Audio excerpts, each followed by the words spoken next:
Force on a charge moving in magnetic field, क्या होगा? बस स्टार्ट कर दो।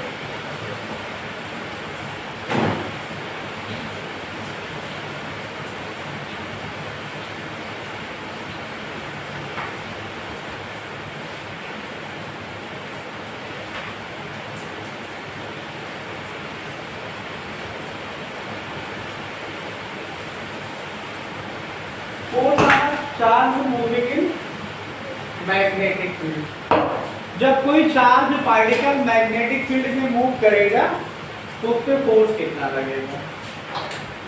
Force on a charge moving in magnetic field, force on a charge moving in magnetic field. पहले तो आप इसको याद करिए, समझिए क्या है, क्या कि force on a charge moving in magnetic field, जब कोई चार्ज मैग्नेटिक फील्ड में मूव करेगा, जब कोई चार्ज पार्टिकल मैग्नेटिक फील्ड में मूव करेगा, जैसे मान लेते हैं क्यू चार्ज पार्टिकल को v इंटेंसिटी की मैग्नेटिक फील्ड में रख दिया जाए और वो v वेलोसिटी के साथ मूव करे। किस वेलोसिटी के साथ मूव करे? v वेलोसिटी के साथ मूव करे। इस तरह से मूव करे कि जब वो इंटर करे मैग्नेटिक फील्ड में तो वेलोसिटी का v के साथ एंगल थीटा हो, वेलोसिटी का v के साथ एंगल थीटा हो। तो इस पे चार्ज पार्टिकल पे लगने वाला जो फोर्स होता है वो चार्ज की वैल्यू के डायरेक्टली प्रोपोर्शनल होता है, मतलब F directly proportional to Q होता है और F directly proportional to the strength of magnetic field होता है, F directly proportional to the velocity होता है जाकर के और F directly proportional to the sine theta होता है। अभी कहोगे सर थीटा क्या है? तो मैंने बताया तो क्या क्या बताया, क्या होता है थीटा? बोलो।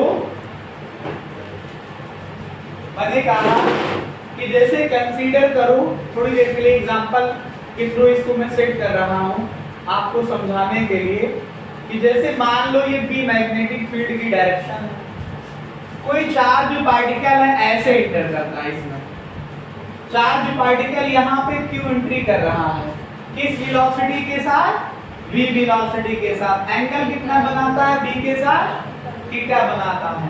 तो इस चार्ज पार्टिकल पे फोर्स भी लगेगा, ये फोर्स की जो वैल्यू होती है वो डायरेक्टली प्रोपोर्शनल टू q है, force directly proportional to velocity है, force directly proportional to magnetic field है, force directly proportional to sine theta है। चार बातें याद रखना, ये क्लास 10th में आप स्टडी कर चुके हो, ये क्लास 10th से ही हम ले रहे हैं इसको।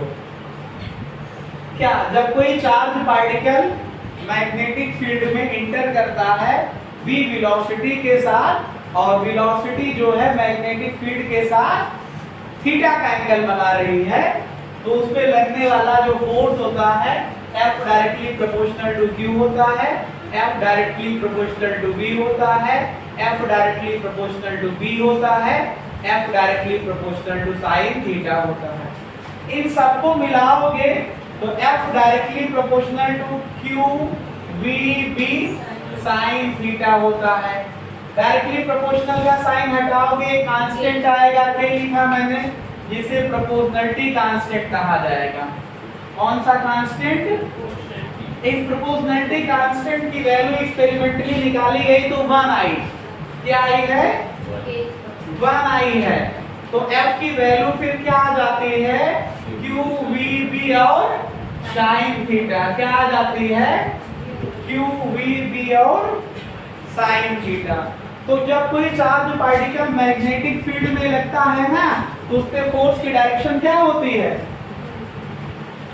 Q V B sine theta. Focus करिए, एक शब्द यहाँ पे लिखा था, मूविंग चार्ज पार्टिकल या force on a charge particle moving in magnetic field. Force कब लगेगा?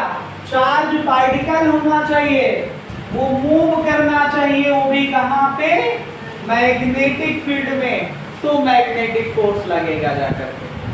तो देख रहे हैं आप ये सभी बातें, मैग्नेटिक फोर्स कब लगेगा, जब चार्ज पार्टिकल क्यों होना चाहिए, मैग्नेटिक फोर्स कब लगेगा जा करके, जब उसकी वेलोसिटी होनी चाहिए, मैग्नेटिक फोर्स कब लगेगा, जब वो मैग्नेटिक फील्ड में मूव करना चाहिए। तो इन बातों से ये समझ में आ रहा है कि अगर चार्ज पार्टिकल रेस्ट कंडीशन में है, किस कंडीशन में है, रेस्ट कंडीशन में है, इफ वेलोसिटी की वैल्यू 0 है, चार्ज पार्टिकल रेस्ट में होने का मतलब वेलोसिटी 0 है, और जब वेलोसिटी 0 है तो फोर्स की वैल्यू क्या आएगी, q v b sin theta के हिसाब से q into 0 b sin theta, और जब 0 से मल्टीप्लाई करोगे तो फोर्स कितना आ जाएगा, 0 आ जाएगा। दूसरी बात और समझिए, अगर थीटा की वैल्यू ही 0 हो जाए, थीटा 0 होने का मतलब वेलोसिटी की डायरेक्शन और b की डायरेक्शन सेम हो जाएगी या तो अपोजिट हो जाएगी। अपोजिट का मतलब एंगल 180 का हो जाएगा, तब भी देखते हैं हम क्या आएगा। तो जो फोर्स की वैल्यू है q v b sin 0 की वजह से क्या आ जाएगा, ये 0 होता है तो पूरा रिजल्ट क्या आ जाएगा, 0 आ जाएगा।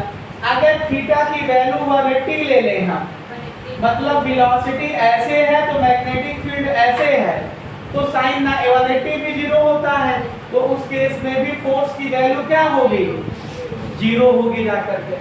अब एक केस आता है कि सर आप 0 0 इतनी देर से चिल्लाते हैं, मैक्सिमम कब होगी, तो मिनिमम आप बता रहे हैं, जब थीटा की वैल्यू 90 डिग्री हो जाए, जब थीटा की वैल्यू 90 डिग्री हो जाए, मतलब चार्ज पार्टिकल ऐसे मूव करे और वेलोसिटी की ये डायरेक्शन हो और b की ये डायरेक्शन हो, एक दूसरे पे 90 डिग्री का एंगल बनाए, तो फोर्स की वैल्यू होगी q v b sin, बोलो क्या, थीटा होगा q v b sin, theta की वैल्यू 90 डिग्री, sin 90 की वैल्यू 1, क्या होगी 1, तो q v b into 1 का मतलब q v b, ये फोर्स मैक्सिमम फोर्स कहलाएगा, क्या होगा q v b।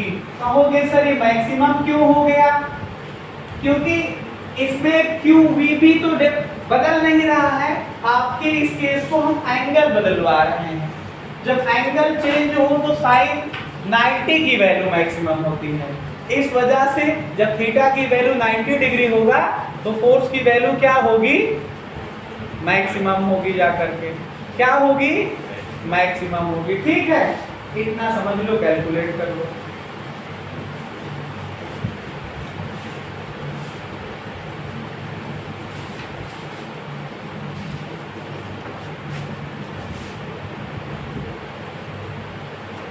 बेइज्जती करा दे हो लल्ला तुम हमरे, ऐसे ऐसे डांस कर रहे हो, अरे रुक नहीं सकते हो का, ऐसे ऐसे घूम रहे हो तुम।